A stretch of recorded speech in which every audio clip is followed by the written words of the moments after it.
Good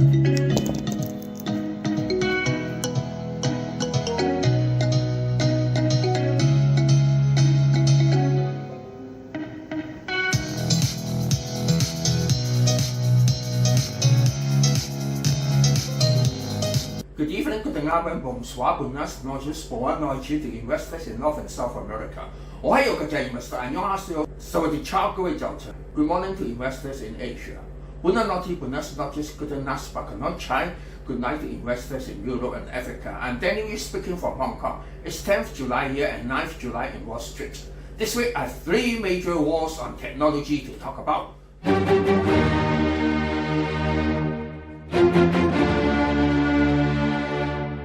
Number one, Twitter versus Fed, doesn't matter.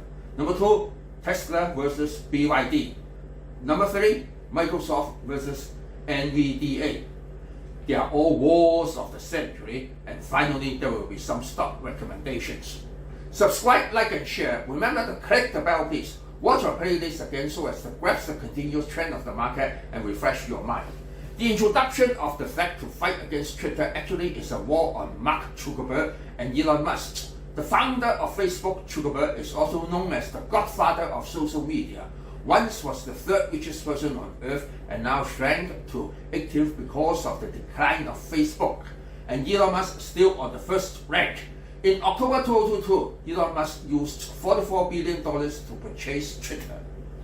The metaverse program of Facebook was not so successful, but the user of Twitter walked it up. Donald Trump is also known as a Twitter president, where he kept on releasing posts even in his Air Force One and skipped off the newsroom of White House, which is an indirect promotion for Twitter. However, Twitter is mainly based upon words. Meta at length found the Achilles heels of Twitter. The Fed increased the length of the post from Twitter's 280 characters to 500 characters. And the length of the video was increased from 2 minutes 20 seconds to 5 minutes. I'm also using Twitter, but put it in the 4th or 5th place because the length of posts and the videos are too short. Zuckerberg at length found out the vulnerable point of Twitter and aimed at it for the attack. But now all users of Instagram can at once use the Fed and no need to apply, so it has a record of new users up to 50 million per day.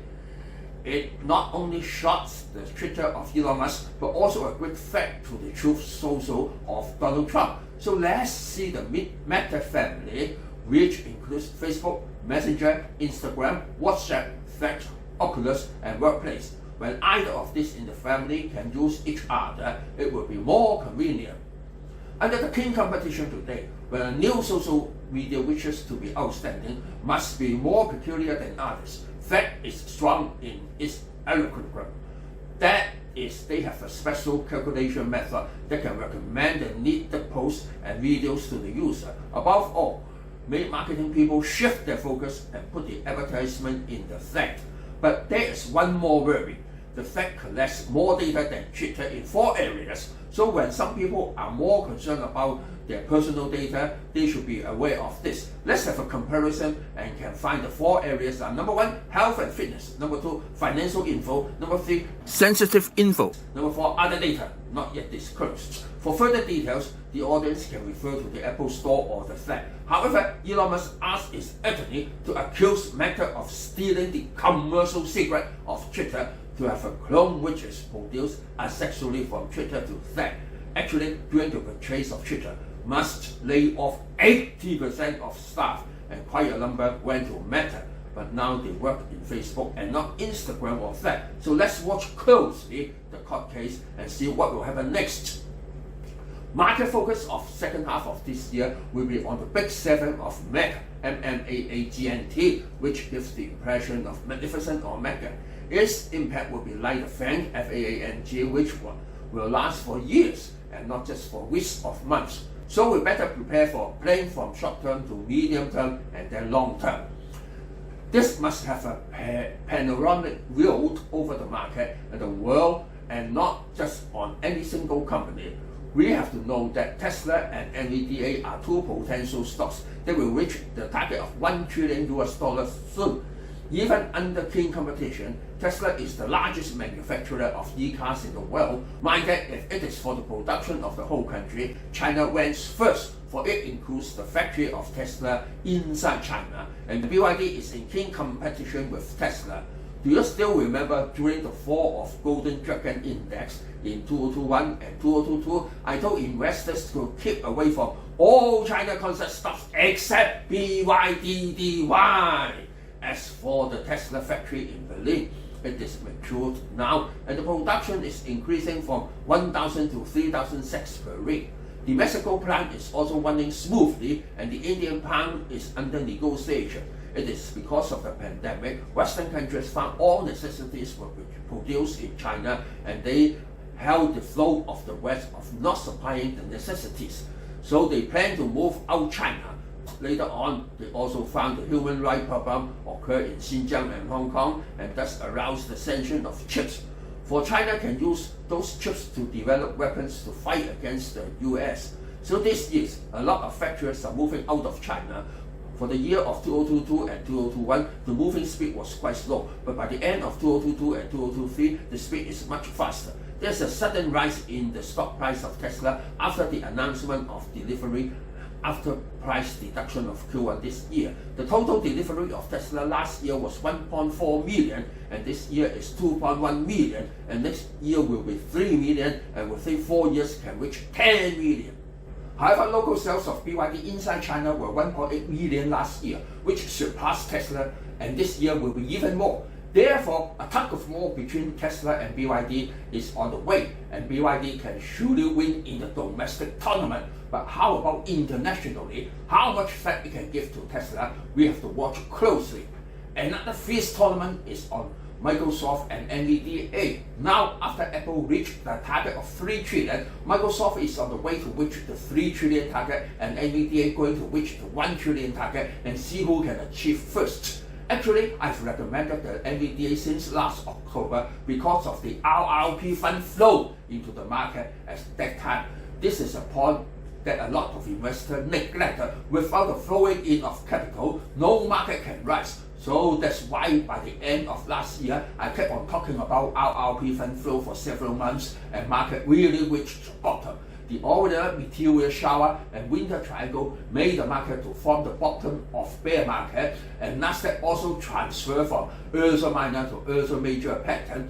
Microsoft introduced the ChatGPT in late November 2022. Please refer to video 7 at 2022-1128 and see how I depicted the market. The Microsoft brings a new era and we must look further ahead. Therefore, profit taking should be divided into 3 parts, which are shorter term, medium term, and long term. As for NVDA, a lot of people only knew of the jumping gap in late May, only knew of the business of semiconductor, but neglected the development of supercomputers.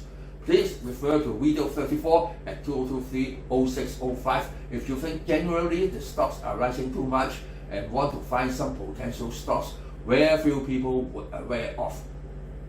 So for stock recommendation, the audience asked me to introduce some stocks other than AI. So I will talk about my favorite 3 stocks as well as the highly dividend stocks of last month. First of all, please drink more Pepsi for me. I don't drink wine or beer, but Pepsi and Coke only. Now, Pepsi is within the top 10 of Nasdaq components. Its rise and fall will affect the market to a certain extent. For McDonald's, it is an evergreen tree and is still rising no matter in bull market or bear market. KO is under the 250 SMA and is the best time to buy. For high dividend stocks recommended in early June, where buying these stocks should aim at the dividend and not the price. Last time, when first introduced the KF, the dividend rate was 37.52% and now it's 40.47%. For GECC, the rate increased from 30.19% to 31.01%. The annual rate of CLM dropped slightly from 25.50% to 25.23%. For CRF, it dropped a little from 25.02 to 24.47.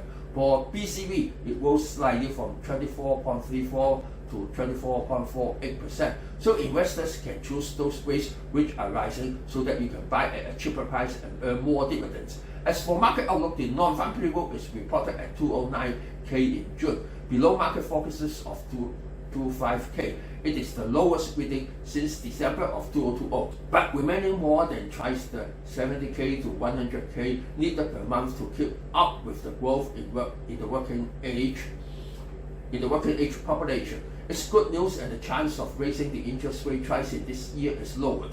However, it is in great contrast with the ADP, which is known as Little Long Farm ramp up greatly from 267K to 497K. So whether the market will come to a major adjustment depends on the CPI of the coming week, and is believed to drop from 4.0% to 3.1%. The Ukraine war is expected to end soon, for China change from supporting Russia to support Ukraine now.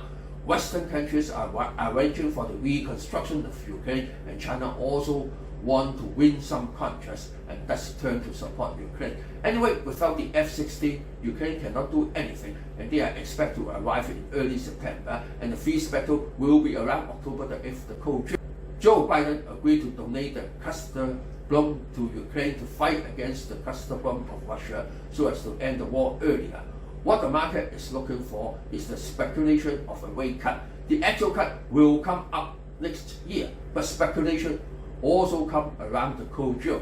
Please watch closely as I watch the summer solstice, where I talk for several months. Anyway, we have to wide open our eyes to watch the three wars of the ages, which are the war on social media, war on electric cars of Tesla and BYD, and also war on AI and supercomputers of MSFT and NVDA. So again, subscribe, share and like please. Sayonara, auf Wiedersehen, adieu, bye bye. See you next week.